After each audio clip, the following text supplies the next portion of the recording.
In this episode of Shout Outs and Rants, we have the quintet of Jonathan Armstrong, Jonathan Marks, Matt Kelly, Jay Rosen, and Tom Fox. All right, gents, we are now at our fan favorite Shout Outs and Rants. We're going to keep the same order because Mr. Armstrong always comes well prepared. We've teased him with perhaps giving a press conference while motoring, so perhaps he has something else for us. Mr. Armstrong. I do have something else. I want to talk about the Bayeux Tapestry, which I guess you didn't expect me to be talking about. And the Bayeux Tapestry is a fantastic work of embroidery. Some purists say it's not embroidery, but we're no room for the purists here. It's 230 feet long. It's 20 inches high. It was probably stitched in about 1070 in England by the Normans, who probably asked people in Kent to pictorially show their invasion, their trip from Norman France to the UK, and obviously the exploits of William the Conqueror in 1066.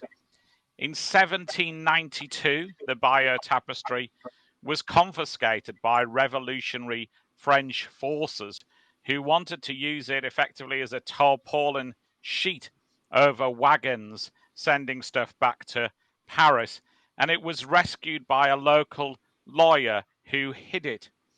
Napoleon decided that he wanted to exhibit the Bayeux Tapestry in Paris to support his plans for the invasion of the UK.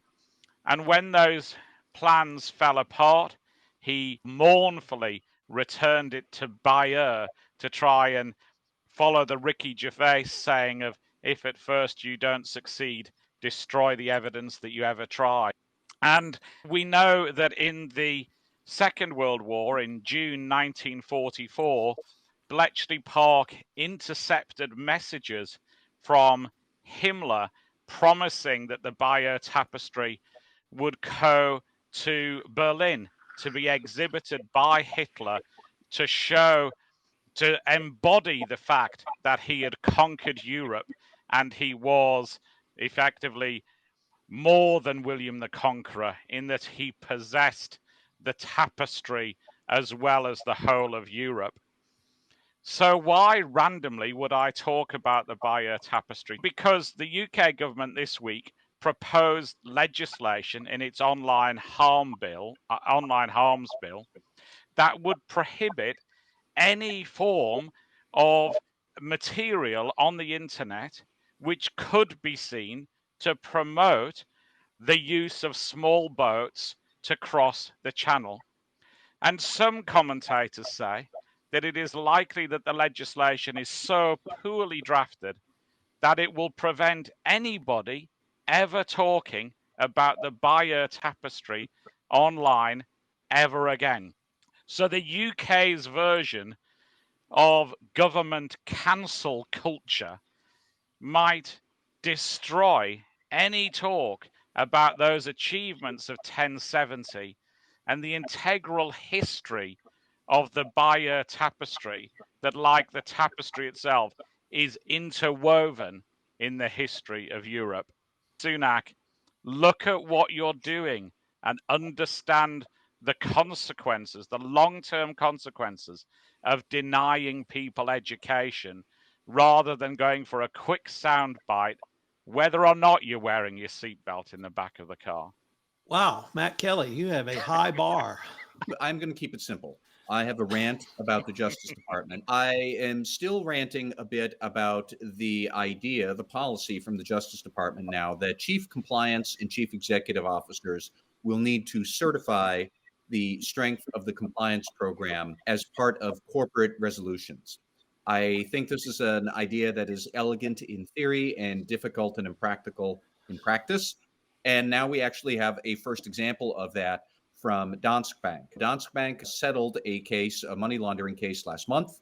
And per department policy now, it has a 3-year plea agreement. And at the end of the 3-year plea agreement, which is late 2025, the CCO and the CEO of Danske Bank will need to certify that their program is designed appropriately and effective to prevent money laundering issues. The CEO of Danske Bank today, a man named Satnam Lahal, he has announced that he's leaving at the end of 2024.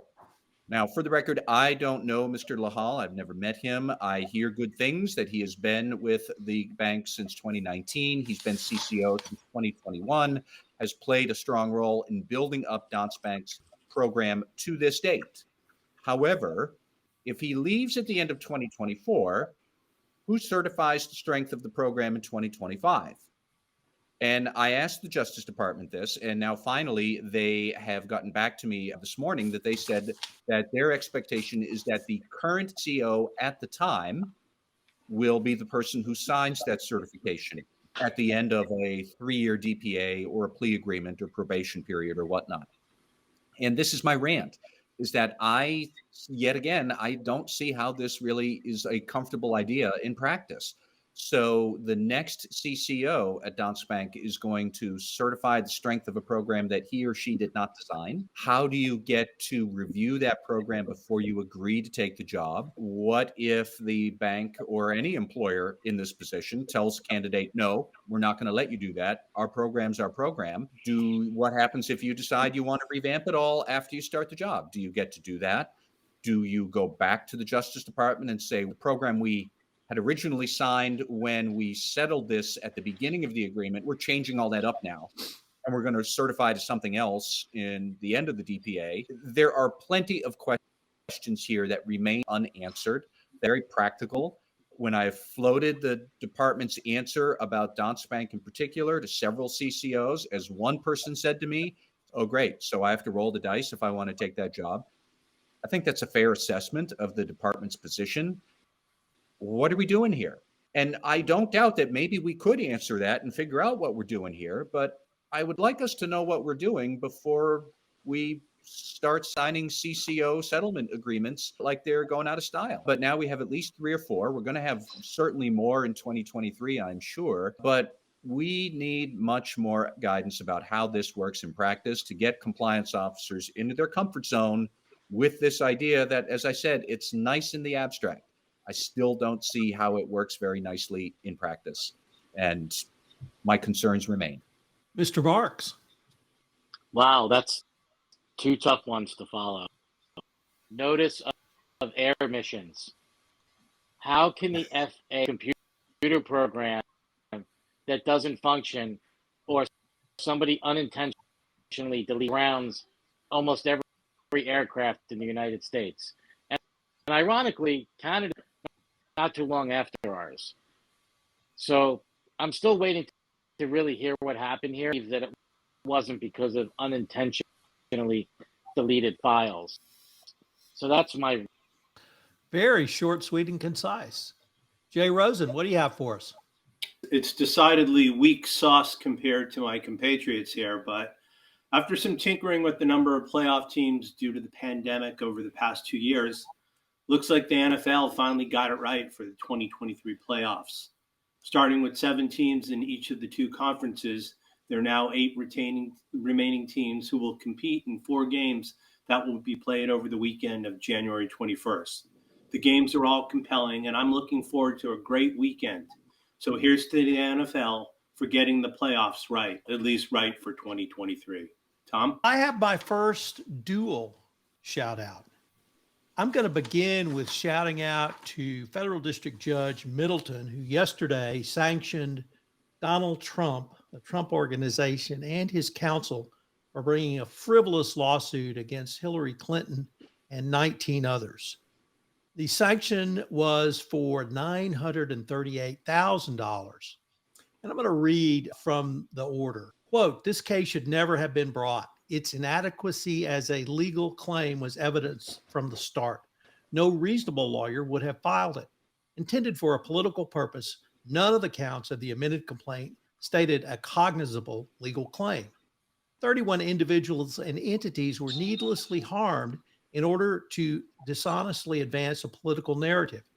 A continuing pattern of misuse of the courts by Mr. Trump and his lawyers undermines the rule of law, portrays judges as partisans, and diverts resources from those who have suffered actual legal harm.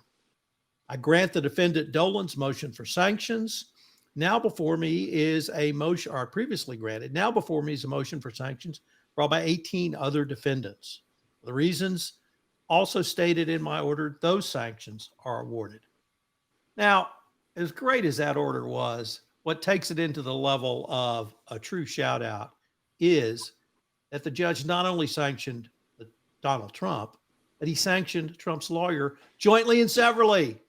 So guess who's going to pay this? Trump's lawyer, because Trump will never pay. He would have gone all the way into contempt without paying, but now the lawyer's in for it. So well done, Judge Middleton. But I have to give a second shout out to David Crosby, founding member of Crosby, Stills, Nash and Young, member of the Byrds, one of the great musicians from the 60s and 70s rock and roll era, and for his signature song, I Almost Cut My Hair, with the signature line, "Let your freak flag fly." Goodbye, David Crosby. Gents, that's it for me, and that's it for this episode of Everything Compliance. I can't wait to see what the next couple of weeks brings us. Thanks, everyone. Thanks, Tom. Take care. Thanks, Tom. Thank you. This is Tom Fox again. Thank you for listening to this episode of Everything Compliance, Shout Outs and Rants. If you'd like to listen to the full episode of Everything Compliance, where we take up a potpourri of topics in mid-January 2023, it will post on Thursday, January 26th. Thanks again for listening. Everything Compliance, Shout Outs and Rants is a special production of the Compliance Podcast Network.